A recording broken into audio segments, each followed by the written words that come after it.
filmmakers, entertainment, and all your listening needs. Listen now to Talk Now Radio, where no topic is taboo.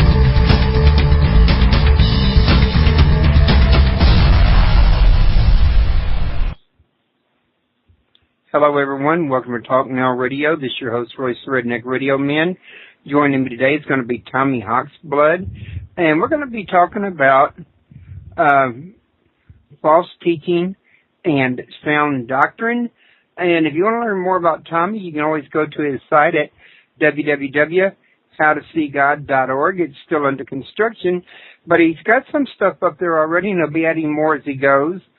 And hope you guys like the new intro. It's still a work in progress, but I went ahead and put it out here, figured it was better than nothing. Hopefully in the future shall come, that'll sound a little bit more exciting than it does now, or a little bit better. For those of you that are not listening at my site, you can always come to www.talknowradio and sign up for a free account, get our newsletter while you're at it. Join us in the chat room, and you can enjoy features like forums, blogs, posting to the news, and all that there good stuff that just the listeners don't get to do. And all you need is a free membership at the site, and you can come back and post and communicate with your friends at any time. So, Tommy, how are you doing today? I'm feeling really good here in Hawaii today, except we do have lots of rain for the past month and a half. I'm kind of like trying to film the sky at nighttime, but it's cloudy every single night here. Really? I get to see the stars for about 15 minutes, and then the clouds come in. So I don't get to see too much UFO activity at nighttime here. What is it, all the smog? Well, we have three serious problems. We have the chemtrails being sprayed like almost every other day, and they form giant clouds in a period of time. Then we got the geothermal, which puts out some kind of weird chemicals and stuff in the air and stuff. And then we got the volcanoes erupting, putting out another chemical in the air, and it's kind of like a smog, called a bog, and it affects this island and it drifts over to the other islands too even. So between all that, we've got a lot of different stuff going on in the air, which causes us to have a lot of rain. So that's not going to be a good place for stargazing or UFO gazing, either one. No, well, you can find certain parts of the island, which is not where I live, obviously, that they usually get a lot less rain than we do. But I'm near the mountains and stuff, so the rain's always there. And I don't get to see UFO stuff. I mean, if I do go out for a half hour, I always see something. There's all kinds of weird stuff going on all the time. And you could actually, I got involved with playing with a light that was in the sky once, and then the ship shot out and everything. So yeah, it's cool. The people that live on the beach get to see the sky whenever it happens, because they sleep on the beach all night. And when it's a clear night for like an hour or so, they've been watching these giant green orbs going into the ocean.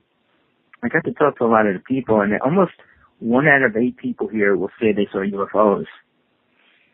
Yeah, so, I've heard about that before, going underwater. I think they call them, what, USOs? Right. I think it was Dennis Crenshaw came on my show, and he talked about it at length one time. Well, I try not to talk about things that I can't really prove in a great way, because, Carlos Diaz has been filming the ships going in a volcano for 40 years. So, yeah, he can talk about that, and he's got thousands and thousands of videos of it. But when somebody says, well, I saw a ship go into the ocean, I mean, I saw a plasma ship hit the ground from 100 feet. I had 2 people with me. And obviously we were just getting set up, bringing our cameras out and everything when it happened, so we never even got to be able to take a picture of it. But I couldn't explain what it was. I mean, I only saw it.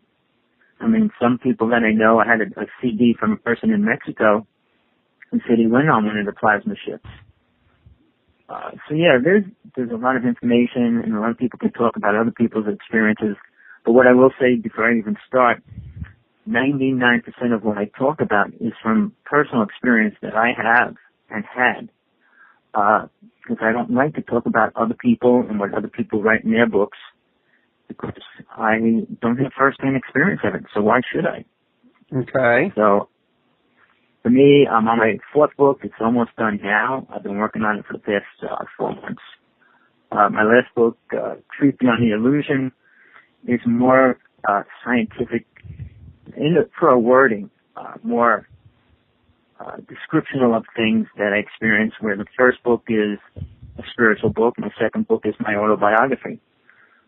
So at this point, the book I'm writing is the most important facts of religion and spiritualism as of the moment we're living in right now. And that's what I'm just about done doing. I spent the past couple months debating with hundreds of people on 2 different sites.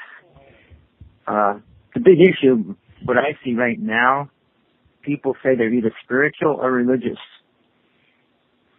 And there is they all think there's such a big difference between them. You don't think there is? No. The only difference, what does happen is they each put each other down.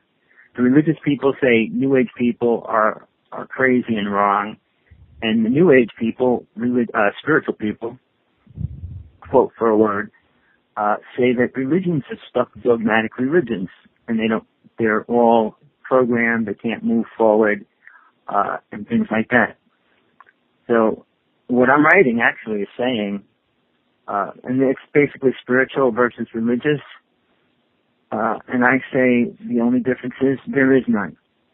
And you have to be a little of both to really understand everything. The spiritual... Well, I know that if you look to New Agers, you'll probably find what you say is very, very true and accurate, that they do, seem to be really much like a new version of religion, yet clinging to some of the old dogma and acting much like a religion. But what about other spiritual groups that don't adhere to the same policies as the New Age group? Well, to me, basically, New Age spiritualism is only rather new. I would say within the past 40, 50 years, it became a prevalent word as far as a way to live, a way to be. And over the past 25 years, it become more of like, what have indigo children, star children, and you get more into those aspects of it. But the first thing that I would like to start with is, what is spiritual? What is 90% of the people that you ask, what would their definition of spiritual be? Well, you get a bunch of different ideas on that one, don't you? I get so many ideas. But here's the thing. Spiritual people will say they're free from religion, meaning they don't have no rules and they don't have no laws to live by. And to me, that's a warning right there. Then, what's happening, which I've been writing about for 6 months, is the disappearing of God. Now, in religions, obviously Christian religion, Catholics, Protestants relate more to Jesus. And the Hasidic Jewish people relate to Moses. But as far as other religions, there's different deities out there that they worship. I mean, the occults are actually considered religions now. Did you know there's over 4,500 religions? That would not surprise me. But here's the way I relate to it, because I got a list. I wrote them all. I wrote the ones I felt important. I wrote the first 100 down, meaning the most populated religions down to about 16,000 followers. Obviously, and I don't know if it's obvious to most people, that Christianity has over 1.4 billion people in it. More specifically, Catholicism has more than any of them. That's what I read. Then we go, I looked at the facts last night even. Muslims have 1.3 billion people followers. Then you could break down all the other paths, which are separate, each from Buddhism and Sikhs and you name it. They're all down less than maybe 10 million, 5 million, and then you go down to the ones that are less than 1 billion followers. So breaking it down, like I said, the first 100, after that you drop down to less than 1,600 16,000 followers per group. And there's multiple groups. A religion that I was in, called Ethnicar, and they're not sure. They're thinking it's anywhere from 50 to 100,000 followers. So even that religion I studied for a while, and it's not one of the biggest ones. But I was a Protestant for my childhood. I studied the Catholic religion for a few years. Then I went into the occults, but then I started going into multiple religions at the same time, trying to find pieces of what has anything important to me. But getting back to the original question, spiritual, when I ask people, what's spiritual to them? Oh, I love everything unconditionally. And that's another warning sign for me. It's like, okay, you love everything unconditionally, so guess what? It doesn't do anything for anybody. Oh no, I send love to the world. I said, okay, when you say that, when you think of countries with people starving in the streets and you send them love, do you think they care? Do you think they feel it? Do you think it helps them find food? Do you think it helps them in any way other than your own ego thinking that you're helping them? Oh no, it helps. I said, well, funny, the world's getting pretty devastated by weather, chemicals, you name it, and we're going downhill rather fast. And you say that you send unconditional love to all these people and it helps. I said, well, over the past 25 years, we have more problems than we have ever had in the past 200 years. So when people say that, like I said, that's one more warning when I hear a spiritual person saying what they are or what they believe in. Then they say, well, we believe in a source, and that replaces the word God. And source meaning, well, it's an energy that we all tap into and use. But that disconnects what it truly is. Meaning, God is no longer a thinking entity. It's just an energy that we all are part of and we all control it. Which then I'll say, well, if you're a source, if you're all that, and you believe you can create something now. Create a mountain, create anything, create a butterfly, create a rose. When you talk about creating a new world, the only thing we can create is how we're going to build our house, what we're going to drive around in, what we're going to eat, and basically what we're going to poison our bodies with to help kill us. And I said, when you talk about creating, yes, you can create children, but you can't create the soul that goes inside the child. So when you say you're like equal to God or a part of God and that you live as God, you even have an aspect of what God is. So yeah, like I said, spiritualism has completely stripped the word God out of the picture. They don't want to believe that there's a being of any form that controls everything.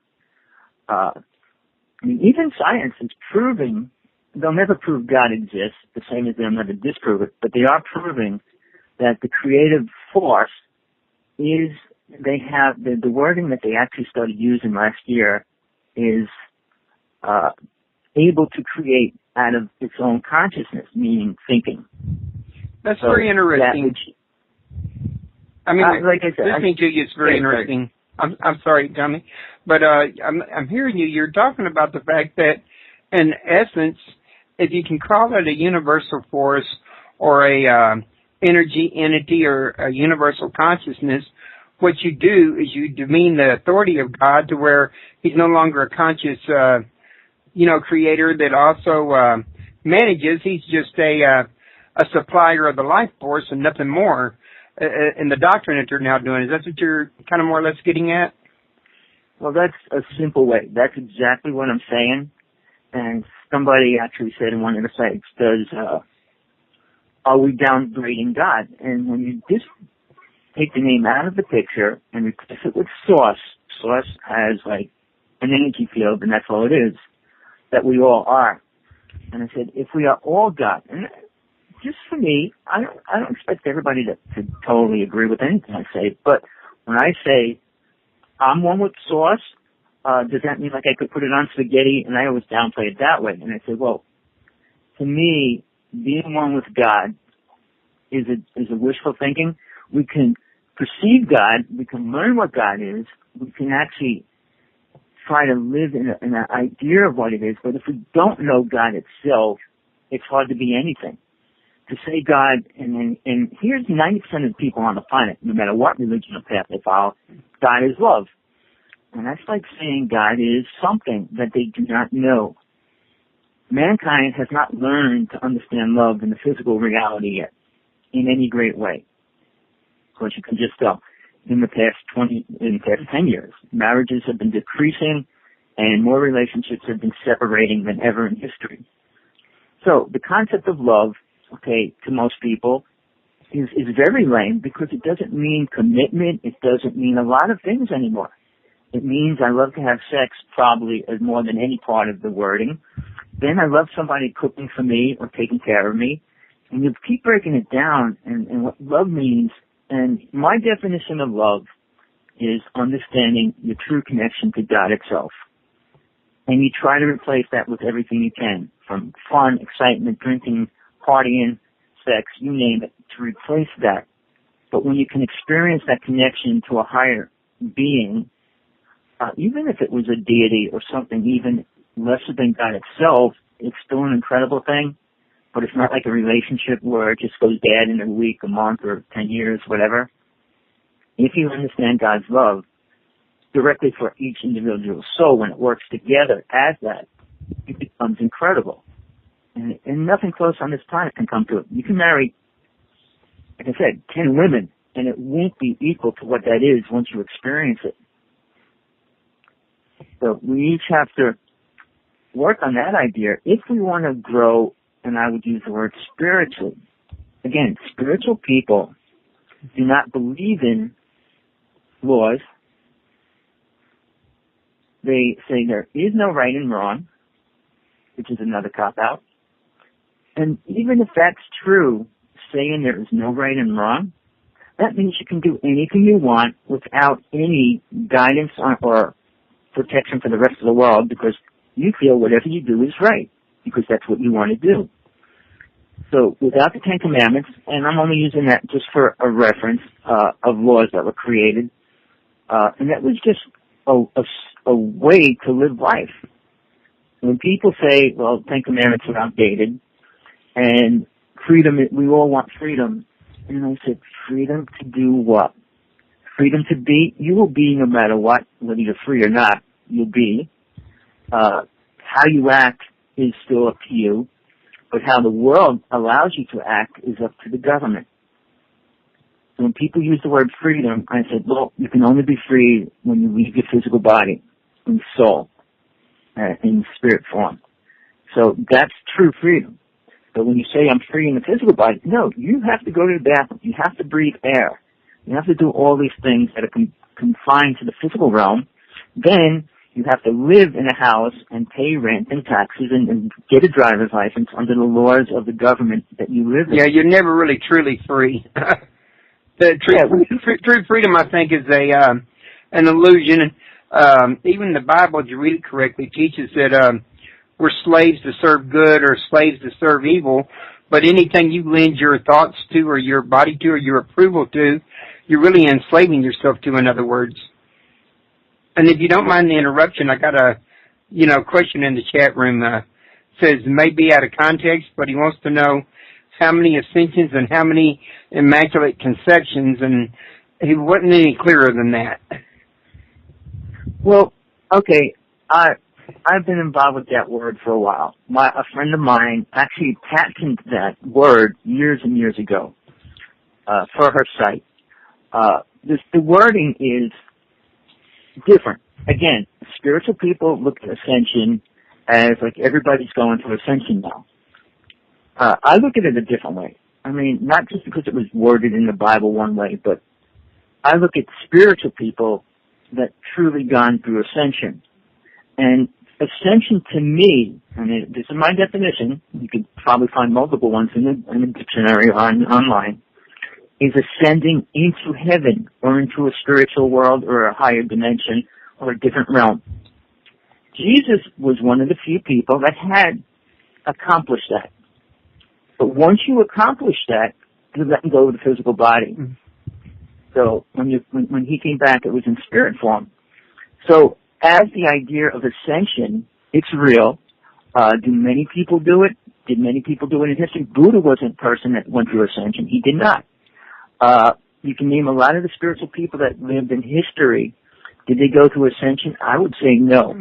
Saying that they're higher level people, anybody could say that. Proving it is a different story. The same as if somebody says they're psychic. Prove it. When you claim something, especially that you are God, or you are this or that, then there is a matter of proving it to the world. If you don't want to prove it to the world, you don't tell the world that. If you assume that you went through ascension and you're living in a physical body, that's your belief. But when you try to tell the world that, then you're going to have to prove it to the world that you have gone through it. Jesus was one of the few people that did come back and meet and was with many people. But even that is what Jesus was teaching before he died, because people would have never been able to see Jesus after he was left his physical body.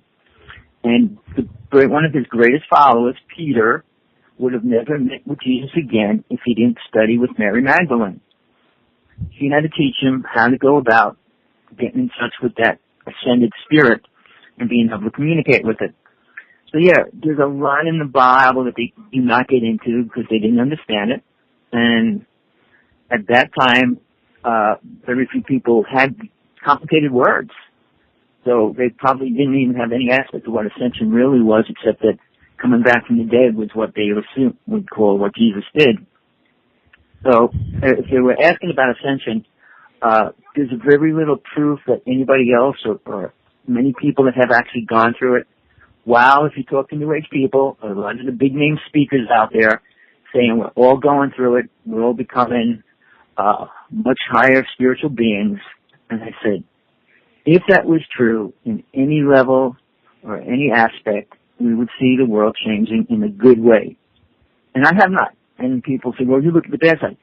I just wrote a whole thing yet last night on all the things that are happening on the planet. And I said to a person, show me all the good things that are happening. I can describe every aspect of life and tell you what's happening that's not good. Show me the really good things that are happening, that we're all super spiritual now, that we're moving into this new age of spiritual freedom and everything else. Again, if you want spiritual freedom, you need to learn to let go of the physical body. Astral projection is the first starting point, and then soul travel or spirit travel is the next level of that. So I'll leave that on that for the ascension word. So what's the difference between astral travel and soul travel? Okay, astral projection and astral travel means you're traveling to your astral body. It's outside the physical body, and it goes to the astral plane. That's where also most 99% of souls go when they die. The Buddhists call it Bardo. It's like the first place when soul dies, it goes there, and then it's got to stay there in hell for like 40 days, and then it leaves. Usually reincarnates. But astral projection is being attached to that spirit, your soul, that's leaving the physical body, going into the astral plane. Now, just if you wanted to get a rough idea of that, watch Shirley MacLaine's movie, Out on a Limb. It's a very old movie. But she was the first person to go public, mainstream, a famous person, talking about astral projection. When you leave the body, there's a silver cord. It's not like a rope and it's like hanging you and stuff. It kind of looks like silver sparkles when you travel, when you see your body and you're leaving it and going into space or into the inner world. But it connects you to that, and it's what allows you to come back into your body without getting lost. Imagine if it wasn't there, and the person just left their body to go into the inner world. I won't say spiritual worlds. Astral plane is not a spiritual They can float off into infinity and never make it back. Exactly. They'll meet with creatures, deities, beings, all kinds of weird stuff. How are they going to find their way back? And what I do when I teach people how to learn how to leave their bodies, the first thing I say, always work with your angels and your guides before you try to do anything. Because you have to be shown. It's like if you went to another country, somebody just dropped you in the country. Would you know how to get anywhere? You'd have to start asking people and trying to get maps and no, when you go, there's not maps when you go to the astral plane. So yeah, you're going to have to learn basically where and how to get about, what to do, and those kind of things. But it's so much easier, and it's probably the only right way to do it, is meet with a being that everybody has angels around them and guides, whatever words people like, and they're willing to work with you. And that's why they stay in this realm. They want to help souls get out of this realm to a higher level. So when you meet with your angel, don't say to the angel, I want to go see this or I want to do that, because they already know what you're ready to experience and how far you're willing to go and travel. And they'll start showing you the things you need to know. Because when you get into the astral plane, you don't know what you need to know there. Now, the difference between soul travel is you let go of that silver cord and you go beyond the astral plane. Again, you already have to have the knowledge of how to travel and get out of the body and all those things first. But then when you go into the next realms or dimensions, I say realms, people like planes of existence or spiritual worlds, you have to go past what I call the little gods. Not God itself. People like the word deities. But each realm has something that controls that level the same as God controls all the levels in all realms. But it appoints, like a teacher in the school, these beings that control those levels to keep the wrong souls from going to different levels. As soul progresses, it gets more freedom. So when people say, I'm totally free, even soul's not totally free until it learns what God wants to learn, before it allows it to free to create whatever it wants. Because if any soul was free and godlike, they could create giant creatures just like all the movies coming out now in the next couple weeks that would just eat the planet or all those kind of things, just because they want to. We have to realize each realm has certain laws, and they have to be learned. Like the physical laws, well, we don't have it, because this is, I call, the lowest level you can be in. And I just use the word hell because most people hate that word. But we're living on a place where you can experience pain, suffering, see it, have things hurt you, and see people around you get hurt, and all those kind of things. On the astral plane, you don't see that. You can give people pain and things, but you can't kill them and things like that either. And then when you go into the next realm, which is the soul plane, not the soul plane, but when you're traveling your soul and you go past the astral plane, the third world, mind world, you are beyond that already. You're still dealing with aspects of the mind, which kind of make you want to see and experience things. But the things you see there are different. So when people say they have an out-of-body experience, I say, what did you see? And I was just like, I saw this city and I was walking around. When you go to the third world, you're already seeing crystal cities and crystal temples and things like that, which are beyond anything imaginable in the physical realm. So, again, there's no negative energy there. People are much more brighter lights when they walk around. When you look at a person, you're not looking at a solid physical body. You're looking at this being within this light that radiates around them. And every level from then on, that light of that being just gets brighter. And the being itself gets more faded. So by the time you reach the fifth plane, fifth world, fifth dimension, not dimension, sorry, I don't want to use that word, you're already looking at light beings that are pure light. And they're letting go of the astral body, physical body, and they're living in their light body, which is their soul body. And then that's when soul really starts learning. Because at that point, soul grows greatly each and every experience that it can go through. Because it's not just learning how to eat, how not to get dirty, or how to clean clothes. It's learning about creating energy and form and things that are real. Then you're becoming much more like a god than what we perceive to be godlike here on this planet. So the higher realms are not populated by lots of beings because very few people make it past the astral plane. Two things about the astral plane. You stay there for a long period of time if you want, if you're able, and you worked out a lot of your karma. And if you didn't, you don't stay there long. You come